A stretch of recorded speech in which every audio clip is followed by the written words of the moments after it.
I am the good shepherd. The good shepherd lays down his life for the sheep. These words from Jesus aren't just a nice metaphor. They're a radical claim about who he is and what he came to do. And back in Jesus' time, this would have hit hard. Shepherds weren't just guys with a staff and a flock. They lived with their sheep, protected them from wolves, and sometimes even died for them. So when Jesus says he's the good shepherd, he's saying he's not like the hired hands who run when danger comes. He's all in, even if it costs him everything.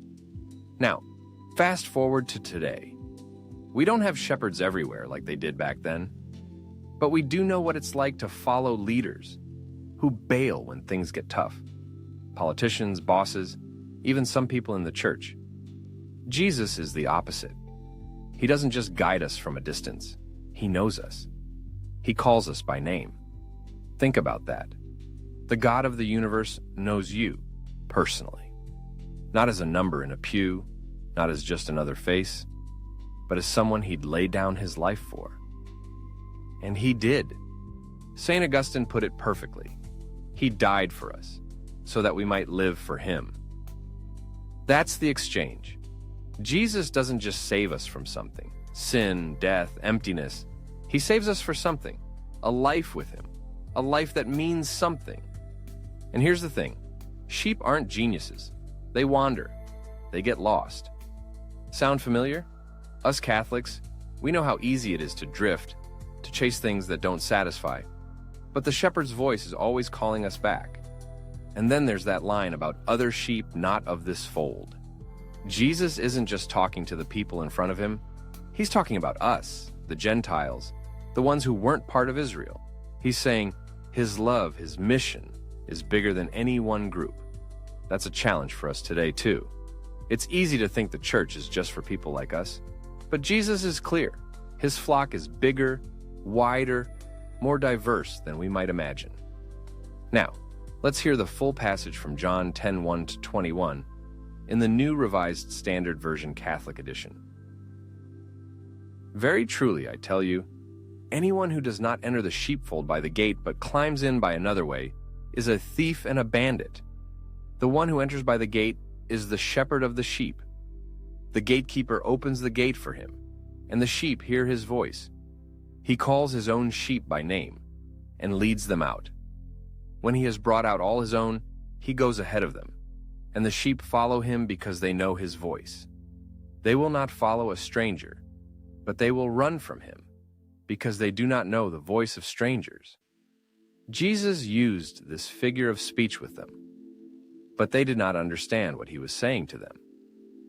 So again, Jesus said to them, "Very truly, I tell you, I am the gate for the sheep. All who came before me are thieves and bandits, but the sheep did not listen to them. I am the gate. Whoever enters by me will be saved, and will come in and go out and find pasture. The thief comes only to steal and kill and destroy. I came that they may have life and have it abundantly. I am the good shepherd. The good shepherd lays down his life for the sheep. The hired hand, who is not the shepherd and does not own the sheep, sees the wolf coming and leaves the sheep and runs away, and the wolf snatches them and scatters them. The hired hand runs away because a hired hand does not care for the sheep. I am the good shepherd. I know my own, and my own know me, just as the Father knows me, and I know the Father. And I lay down my life for the sheep. I have other sheep that do not belong to this fold. I must bring them also, and they will listen to my voice. So there will be one flock, one shepherd. For this reason the Father loves me, because I lay down my life in order to take it up again. No one takes it from me, but I lay it down of my own accord. I have power to lay it down, and I have power to take it up again. I have received this command from my Father." Again, the Jews were divided because of these words. Many of them were saying, "He has a demon and is out of his mind. Why listen to him?" Others were saying, "These are not the words of one who has a demon. Can a demon open the eyes of the blind?" This is the kind of passage that changes how you see Jesus. He's not just a teacher, not just a miracle worker. He's the shepherd who fights for you, who knows you, who wants you. And if you've ever felt lost, or like no one's really looking out for you, well, he is. So if this hit home for you, don't just scroll away. Let it sink in.